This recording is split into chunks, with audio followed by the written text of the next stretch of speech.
All right. Hi, everyone. Hi, welcome to Leisrealtalk. All right, it's Thursday night or Friday morning. Well, the weekend is right ahead of us. Chris designed the thumbnail for this program. It made me really laugh. But I must warn you, tonight's program isn't lighthearted or funny at all. If you look around the world carefully, the CCP is behind almost every major geopolitical conflict today. It's behind the Russia-Ukraine war. It's behind Hamas in the Middle East. It's behind Pakistan in the Pakistan-India conflict. It's also behind the Houthis, North Korea, and Iran. Beijing's leadership role in this new evil axis had been mostly covert until September the 3rd, when the visuals of Xi Jinping, Vladimir Putin, and Kim Jong-un walking side by side became headline news. Actually, yeah, here we go. Where were we? Here we go. So it was the first time leaders of Russia, China, and North Korea had met since the Cold War, and the first time the entire world could see with their own eyes what dictators value most. The biggest news was the hot mic moment when Putin and Xi Jinping discussed longevity and living to 150 years old. So the question is, can Xi Jinping live to 150? Well, that is the plan. The 150 isn't an arbitrary number. The CCP has a medical project in place to help every top leader live to 150. They've also used this plan to gain influence among the global movers and shakers, and it's a scheme that I call organ diplomacy. And South Korea is the country where they've been the most successful with. Before I get into that, I'd like to give you a quick rundown on what really stood out at the parade, because they're worth a few minutes. Just to summarize, there are absences, tears, and odd aftermath. So first things first, let's talk about Xi Jinping's presence and the lack of presence of some other leaders. So for the first time, the parade started at 9 a.m. instead of 10, mainly to avoid the heat, in my opinion. This time, they also offered seats to the people, to the leaders. Now, 10 years ago, they were all standing. Xi Jinping, after all, is now 72, 10 years older than last time. What people notice is that former CCP leader Hu Jintao was absent. His absence is striking. Now, a decade ago, both Jiang Zemin and Hu Jintao attended. This was the picture from 10 years ago. And let me make this bigger so you can see. Oh, what am I? Somehow this video is okay. So, okay, here we go. All right, so this was the picture 10 years ago. As you can see, standing to Xi Jinping's left were all party leaders ranked by their precedence. So there's Jiang Zemin, then Hu Jintao, and then to his right were the foreign leaders, Putin, and then the president of South Korea. So that was 10 years ago. So now Hu Jintao isn't there. His absence is striking. This year, either he was, because they all made an effort to attend, just to show unity. Now, so this year, Hu Jintao either wasn't well enough or simply refused to show up. Rumor has it that he refused to go. I cannot verify that, but I tend to believe his absence is not health related. And he's only 83, and you have some leaders in their 90s at the event. So compared to 10 years ago, when senior leaders could still stand shoulder to shoulder with Xi Jinping, Xi now keeps them at a distance. So this year, this is what it looks like. In contrast, this year, he positioned himself between Russia's Putin and North Korea's Kim, casting himself as a global strongman. His speech was shorter this year, only 9 minutes versus 15 last time. And while viewing the troops, Xi did not salute once, unlike the 11 salutes he gave a decade ago. So some people argue that it's because he lost interest. Sorry, some people said that here's the thunder. Wow, it's raining. Yeah, some people say the reason he didn't salute to the troops was because he isn't fully in control and he's not interested. He's just going through the motion of doing the parade. Okay, now let's talk about who else we're missing. I told you the marshal this year was unusually low ranking, a lieutenant general from the Central Theater Air Force. Traditionally, this role went to a full general, often the commander of the Beijing garrison or the commander of the Central Theater. Even more telling, Vice Chairman He Weidong was missing from the official Politburo attendance list, confirming speculation that he is either dead or detained. Defense Minister Dong Jun was also nowhere to be seen. By contrast, Zhang Youxia's political standing seemed bolstered. He sat in the front row with party elders and standing committee members. So let me play you a video that Chris gathered. Let me start. So it showed Wang Yang walked in. I told you the camera sort of followed him. This Wang Yang walking to the right. And then you get to see who's in the front row. I mean, he also sat in the front row. He's just walking to his seat. And now you see Li Ruihuan, Wen Jiabao. Wen Jiabao was saying to be crying in that scene. I don't know if he was crying or not, but I'll show you a picture, a close-up shot of him crying. So the only person who looked very happy is actually Wang. No, what's his name? Wang Qishan. Yeah. He actually took off his jacket and just wore his shirt. And so his white shirt was very eye-catching. And then there's Zhang Youxia. Okay, so here, take a look at Zhang Youxia at the end. I mean, the guy looks, he kept his eyes on Xi Jinping. That's what I meant. I just want to show you the video so that, hold on, let me back up. Let me just, where is he?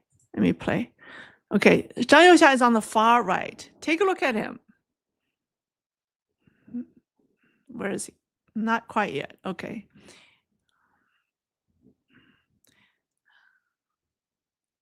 Not quite yet.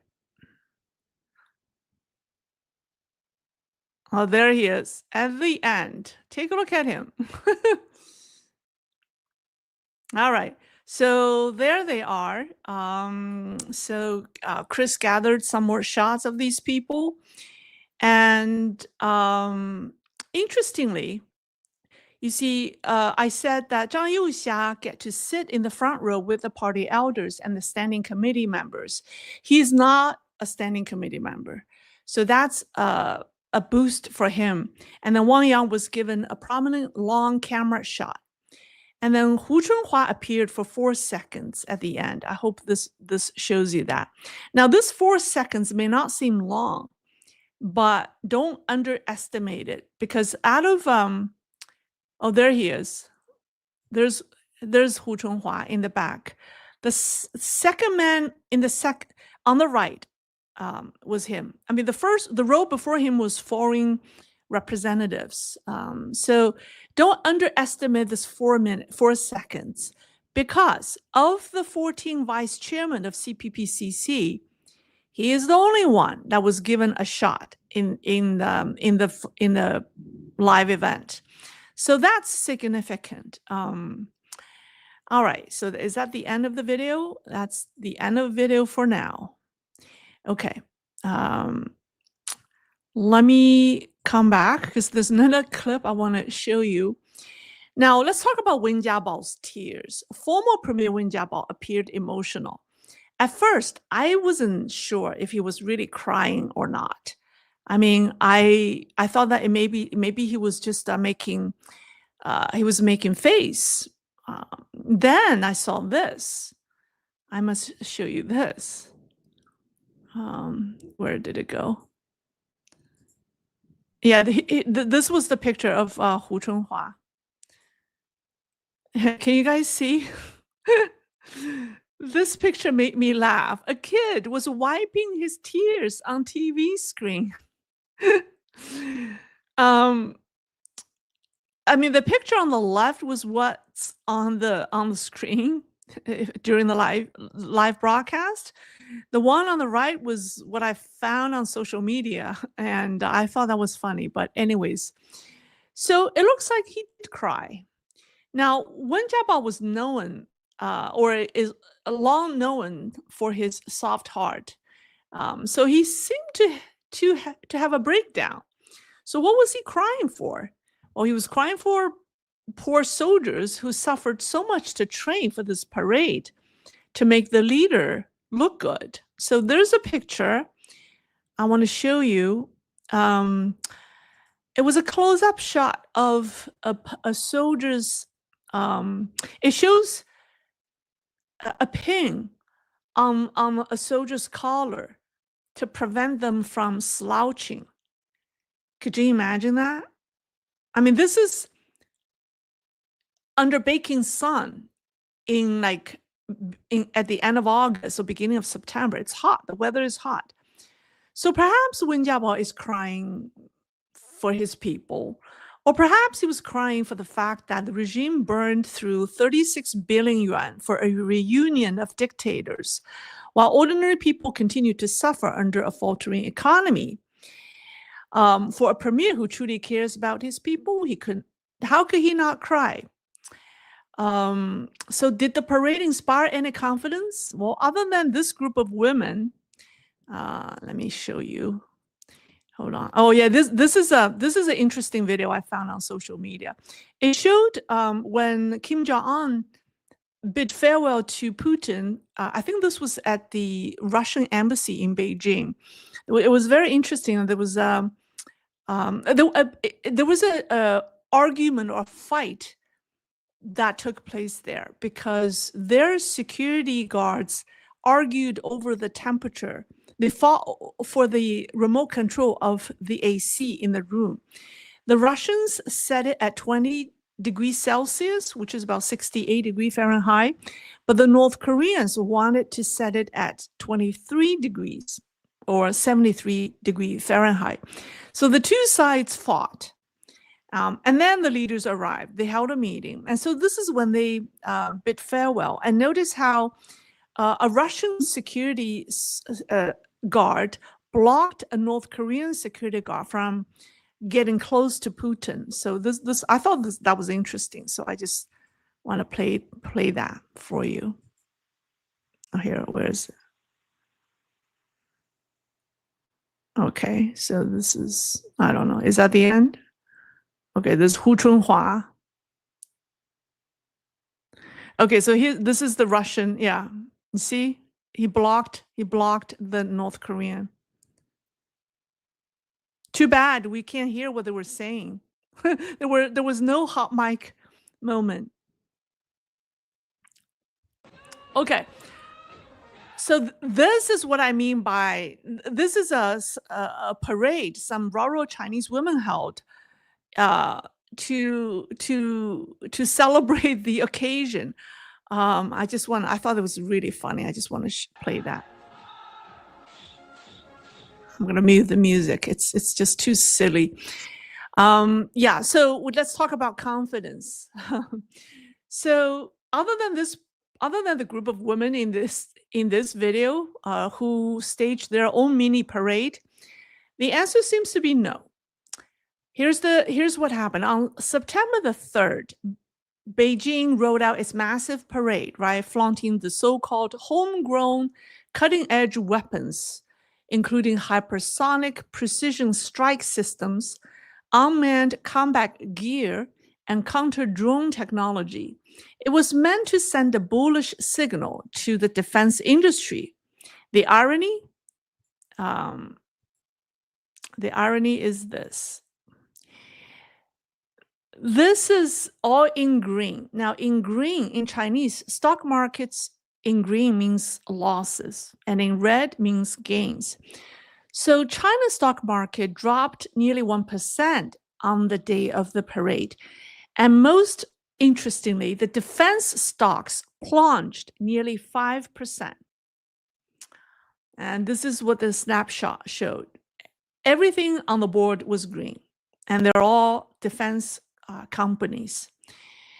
So that's my update. That's my update on, on the parade itself. Of course, the biggest news to emerge from the parade was the hot mic moment, right? The discussions between Xi Jinping and Putin about immortality and the possibility of living to 150 years old through organ transplants. That conversation dominated headlines.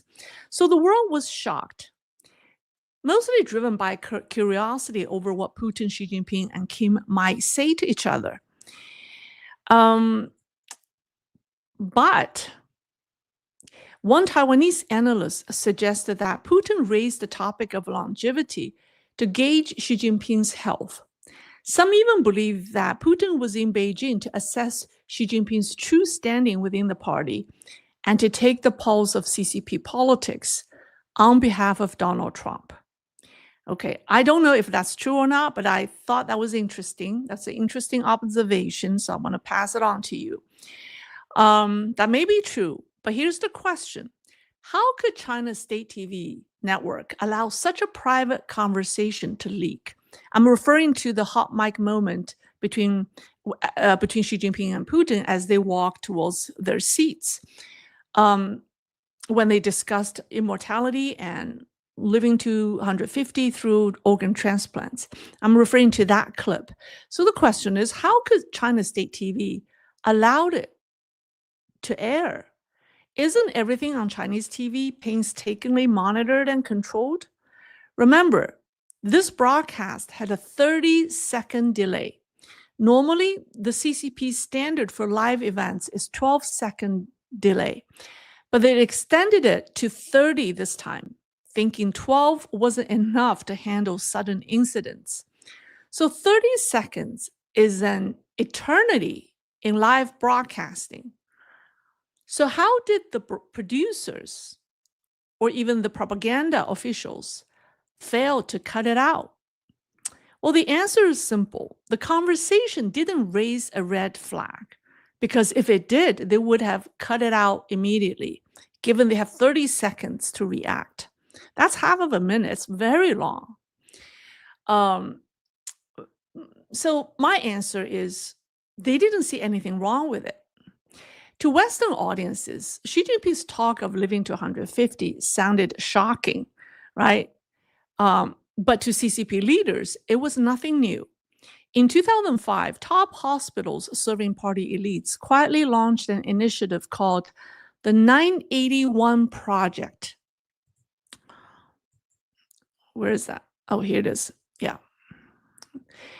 There was a 5-minute TV segment that talks about this program, and it briefly aired before it was quickly pulled because it disclosed too many CCP secrets.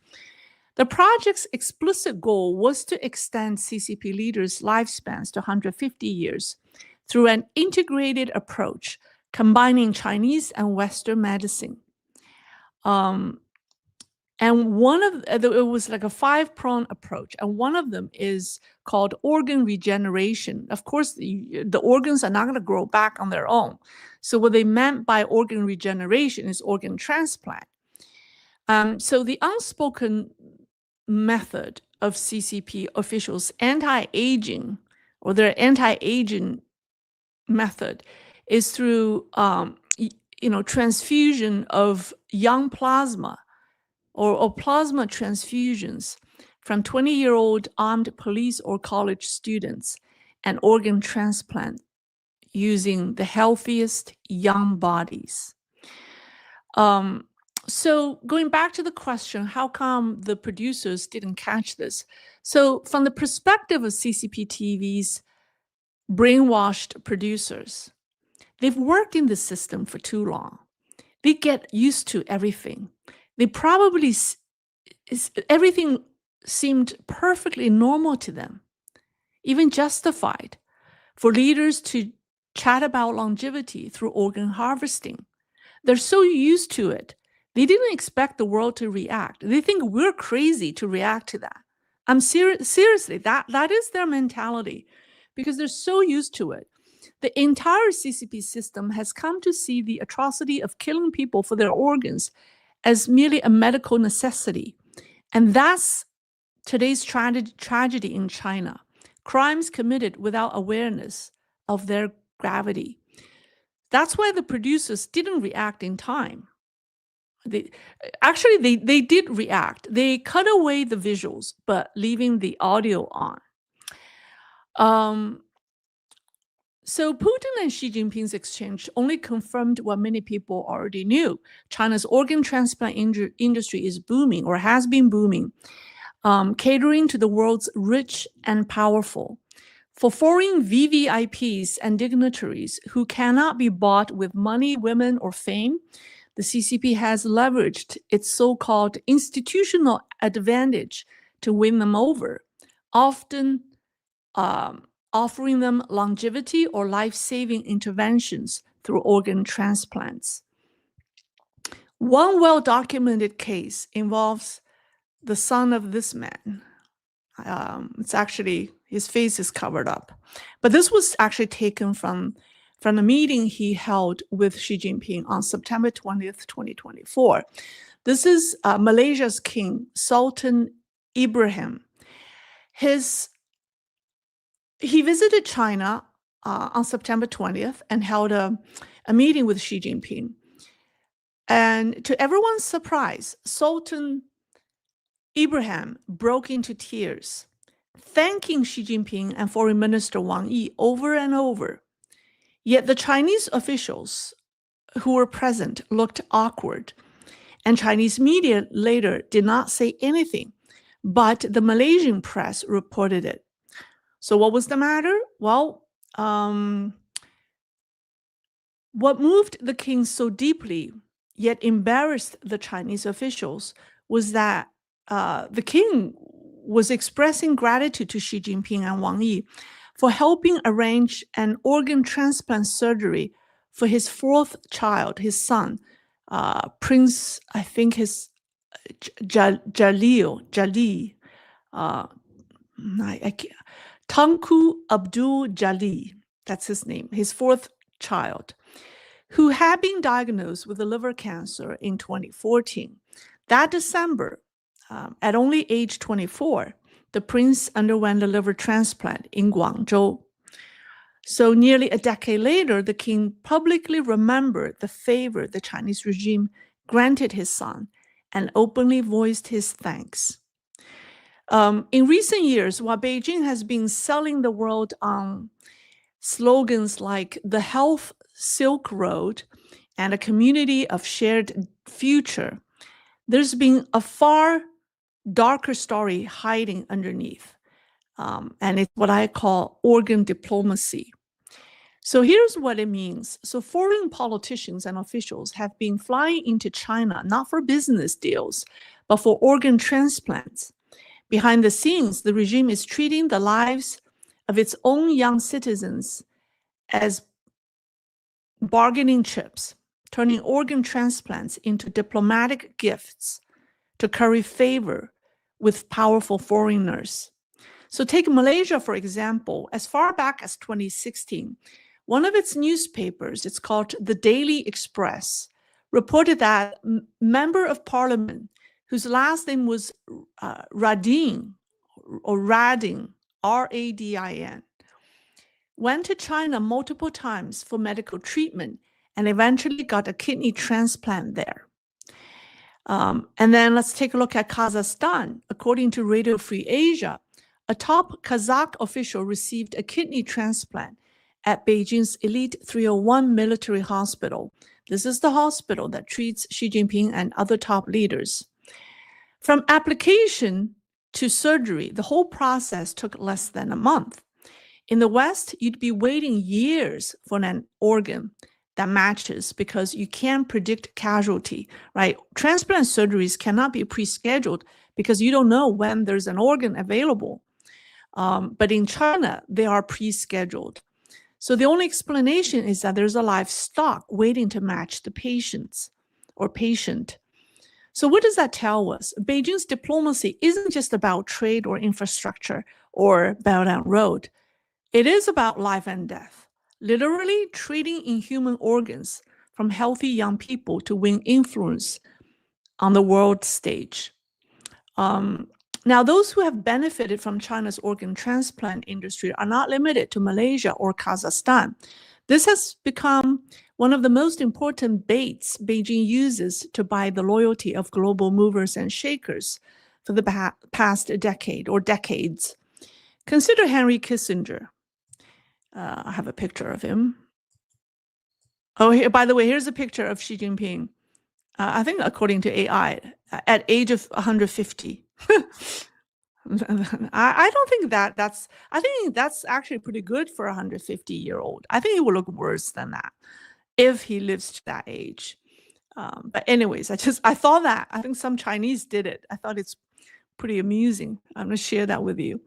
So now let's talk about Henry Kissinger. Okay. He is or was one of Beijing's staunchest supporters. People say he served the U.S. government for 5 years, for just 5 years, but served Beijing for 50. He lived to 100 years old. How did he achieve such longevity?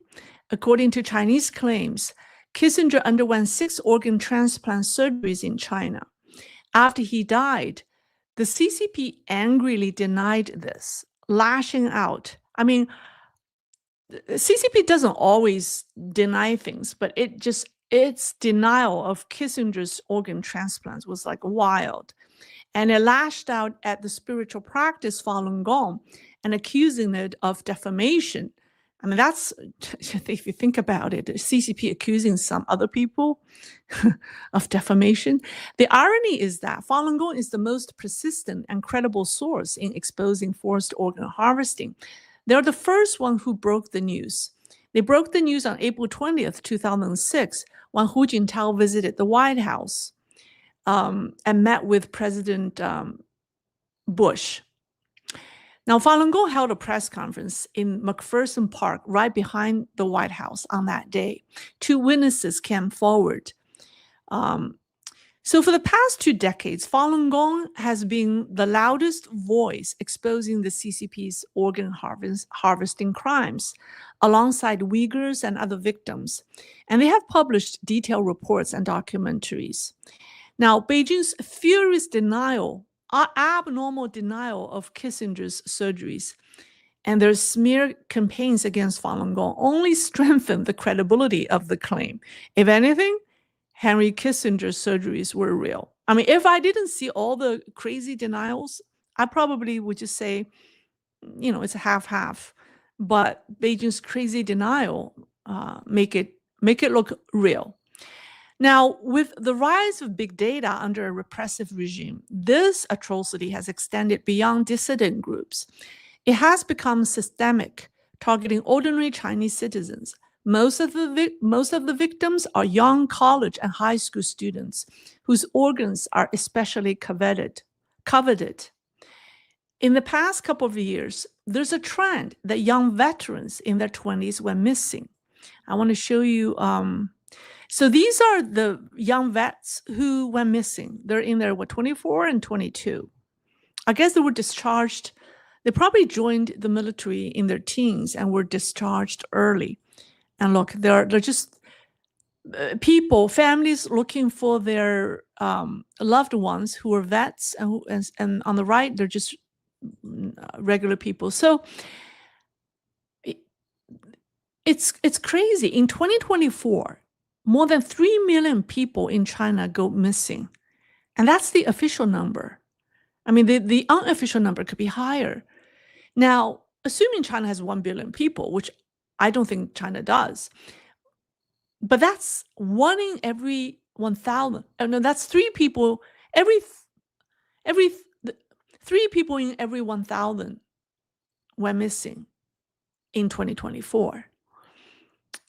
But if China's population isn't 1 billion, but let's say 800 million or 500 million, and if China's missing population isn't 3 million, is more than 3 million, is 5 million, could you imagine the percentage of its population that went missing is high?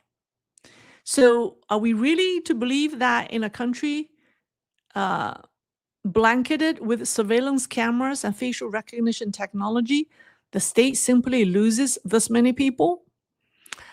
The truth is, this crime began under Jiang Zemin with the persecution of Falun Gong, has since been industrialized and commercialized under Xi Jinping. Today, the entire Chinese population is treated as a pool of livestock waiting to be matched with wealthy patients. And whistleblowers who dared to speak up have mysteriously died. Now, in 2006, Hong Kong's Phoenix News ran an expose revealing that tens of thousands of foreigners were flocking to China for organ transplants. Guess who led the way? South Koreans, followed by Japanese, Indians, Malaysians, Saudis, Egyptians, Pakistanis, Omanis, Americans, Canadians, Israelis, and people from Hong Kong, Macau, and Taiwan. So the number of South Koreans who go to China to do organ transplant surgeries is so high that in 2017, South Korea's largest newspaper, I think it's called Chosun, and it's TV. I think it's the TV part of this newspaper. So it's called TV Chosun. It had a shocking documentary called To Kill for Life. It drew on surveys of 20,000 South Koreans who had traveled to China for transplants. The film revealed that while 32,000 patients in South Korea were waiting for organs, many had jumped the queue by going to China since 2000. Okay, now the CCP's persecution of Falun Gong started in 1999. And that's when the China's transplant surgery skyrocketed. And they say that out of the 169 hospitals capable of performing transplants, the Koreans relied heavily on 8 of them in China. And one hospital alone handled 3,000 Korean patients in just 3 years. Now, think about it. South Korea leads all other nations in the number of patients receiving organ transplants in China. The result? Deep influence and control in South Korea by Beijing. So far, we've already talked about how pro-Beijing politicians managed to sway parliament, oust a pro-US president, and installed a pro-Beijing one. So you cannot argue the number of transplants in China are unrelated to this. And this is precisely the CCP's organ diplomacy that I mentioned earlier. And I think Taiwan, and I think Japan, Taiwan are also bad. Canadian human rights lawyer David Matas, do I have a picture of him? There he is. Once told a story that still haunts him. He said, a patient went to China twice for a kidney. The first time, doctors presented 4 pairs of kidneys, none matched. 3 months later, he returned. And another 4 pairs were produced. The 8th kidney finally matched. The surgery was a success for him, but 8 people had died for the surgery. And David Matas called it the unprecedented evil on earth. So here we have a regime that commercialized killing and turned medical killing into an industry and used that as a PR publicity campaign to influence the West. By the way, I saw that some of the Chinese medical companies that specialize in organ transplant were applying for an IPO. I don't know if they went through or not, but if that happens, then everyone who bought their stock will be as guilty. So one Chinese commentator concluded, the Chinese people are CCP's cannon fodder, blood banks, and organ farms. They live for the leaders and they die for the leaders. But the rest of us, the rest of the world isn't innocent. I'm sorry to say that. We've helped. We sent patients. We gave them money. We supplied the Chinese with medical technology needed for the transplants. That's why the world's medical community and political leaders must act. They need to do something. China's illegal practice of organ harvesting must be boycotted. Western pharmaceutical companies should be banned from selling medical devices and chemicals used in the transplant surgeries to China. I mean, they shouldn't be banned to sell that to other countries, but not to China. Now, think about it. When Xi Jinping eventually steps down, the regime may collapse overnight. And the number one atrocity exposed will be organ harvesting. Mark my word. It will be organ harvesting. Those who have benefited from the CCP's crimes will be held accountable. No one will be able to say, well, I didn't know. So to protect our own companies and our own citizens, the sooner we stop this, the better. We need to raise awareness. I guarantee that the Chinese parents who lost children or loved ones to this atrocity will sue every individual, particularly Westerners who are wealthy, who profited from the CCP's crimes. And that day, in my opinion, is right around the corner. So that's what I said. Tonight's subject isn't a light one. So yes, CCP has a plan to make their leaders live to 150 at the cost of killing their own citizens. All right, I want to tell you about the program I released in Leisrealtalk. It's about whether or not reincarnation is real. And in that video, I told you about the most famous Chinese pop singer and her story, her reincarnation story, I should say. It was actually one of the most difficult videos I've ever made.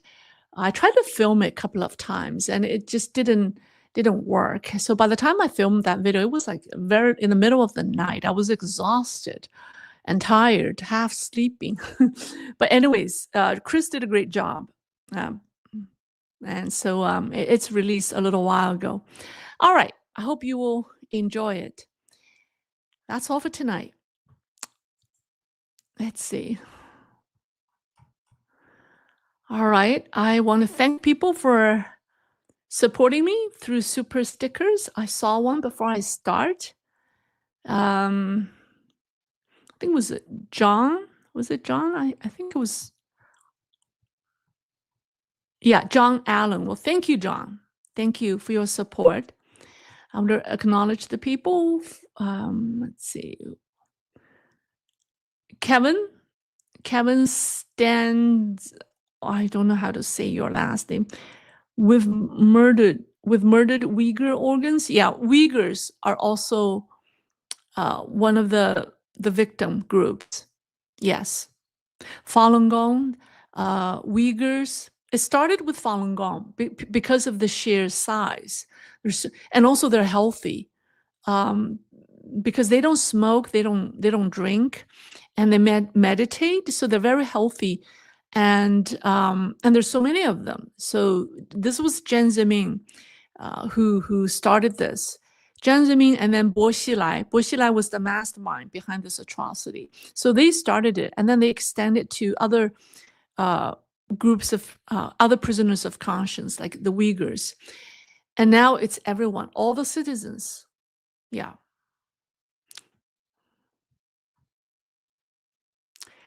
Manny Kyla, why she had a Mao suit but other Chinese didn't? Well, it has to do with the military parade because he didn't feel right to wear a suit while inspecting the troops.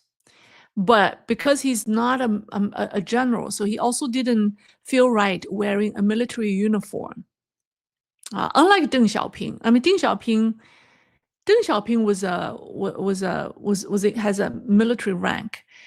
Uh, so unlike Deng Xiaoping and Mao Zedong, Xi Jinping isn't a military, doesn't have a military rank. So it not be it doesn't look right if he wear a military uniform. So he chose to wear a Mao uniform. Yeah.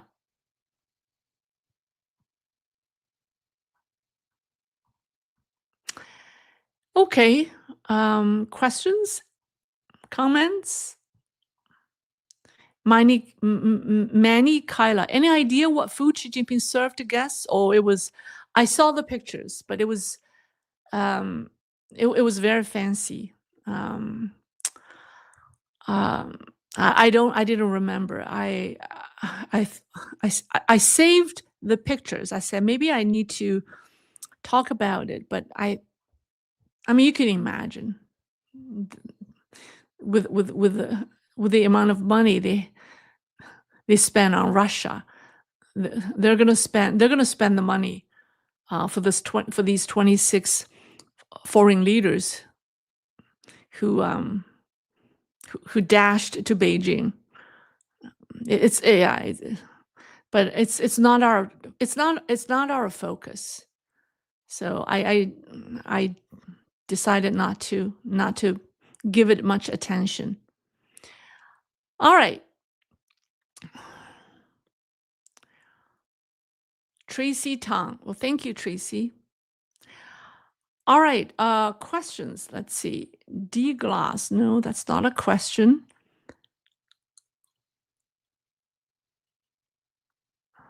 Okay. No questions. No questions. No comments. All right.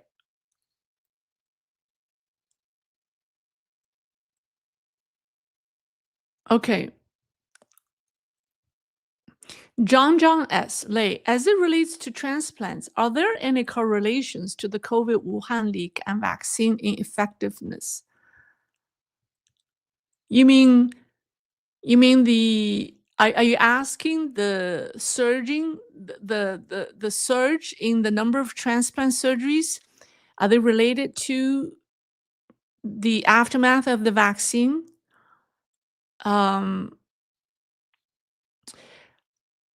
This surge started way before. I mean, the examples that I quoted you tonight were all before COVID. All the examples and the cases, the reports I gave you tonight were all before 2020.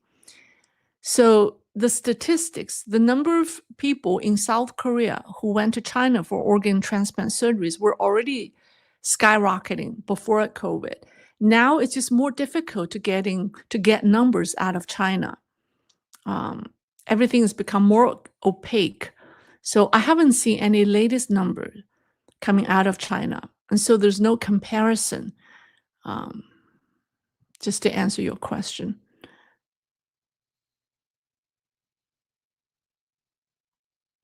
Okay, here's a question from Seek the Truth. Do you think that Trump will have any success in rescuing Jimmy Lai?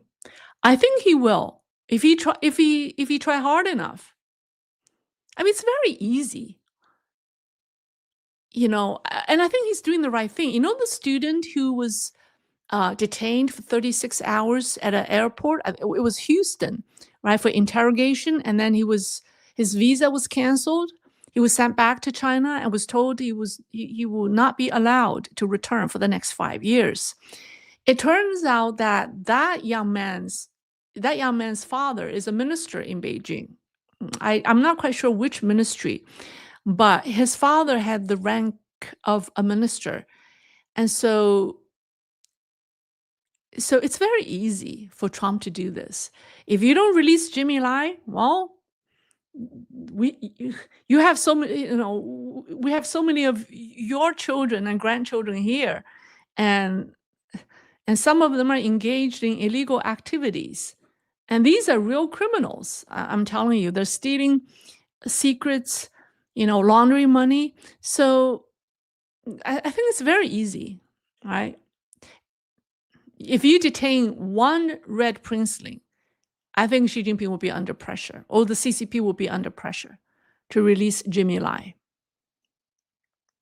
But so far, see, we're gentlemen. Our politicians try to be gentlemen. They try to save their face. I think nowadays, if you try to do the right thing, then you should not regard your saving face so highly. If you want to save the face, then it will make your intention to save your face or to save your reputation or to care about what people say about you, then your hands are tied. You're probably not going to do the right thing. This is what I concluded, because we live in this very twisted time that I noticed that all those people who care so much about their reputation are not effective. They can't do anything. Because when you try to do the right thing, people will attack you. Of course, when you do the wrong thing, people will also attack you, the good people. So at this point, just do the right thing without worrying about what people will say about you, So getting Jimmy Lai to be released is very easy. It just depends if President Trump has the determination or the guts or the wisdom to do that.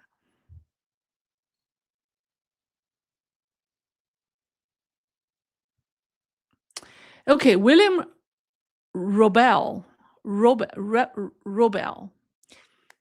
Could the U.S. naval operations near Venezuela have something to do with China, either through the drug trade or Venezuela's oil exports to China?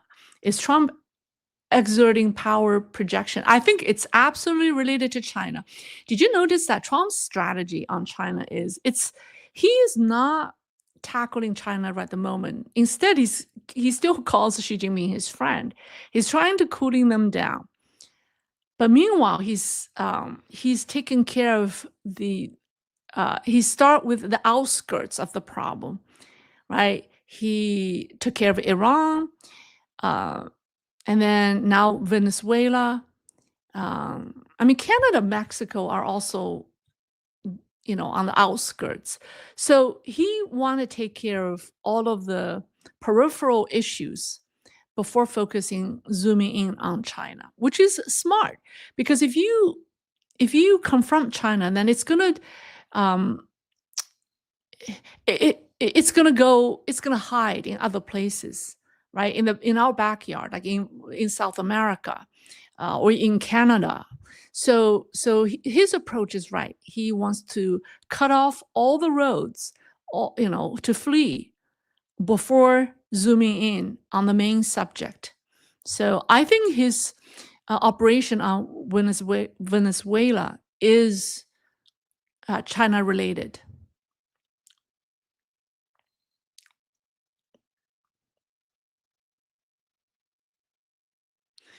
Someone is asking me about my Chinese population. Ravi's interest. Does China do regular census counting, and do they publish it? Of course they do. But should we trust their census data? No. We don't even trust U.S. census data. So then the Chinese census data is not to be trusted. And do they publish it? Of course they do. But does it mean anything? Probably not.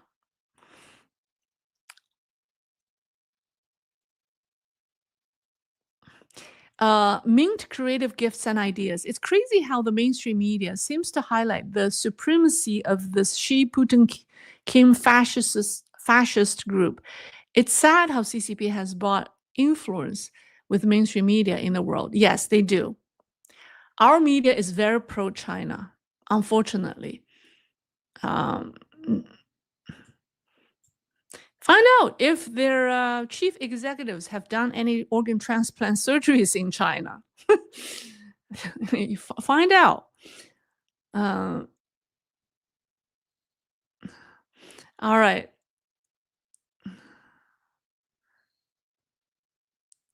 Okay. My Manny Kaila, why India's prime minister was in the parade? No, he was not in the parade. No, he left. He went to the SCO summit in Tianjin and went to Japan. Um, and then he didn't join the parade. He was not there. His predecessor was there 10 years ago. So this was a big loss for, I mean, I think Modi cannot afford to be there for the parade. He would lose so much credibility with the West if he showed up in Beijing on March the 3rd. So he didn't. Good for him.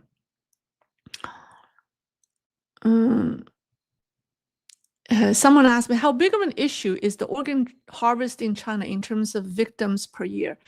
Is any international action being taken to prevent it? Very little. This is I mean, there are human rights groups that raise the awareness, but there isn't a conscientious effort to stop that killing in China. The reason I already gave you, it's organ diplomacy. Some Western VVIPs need it. So, yeah.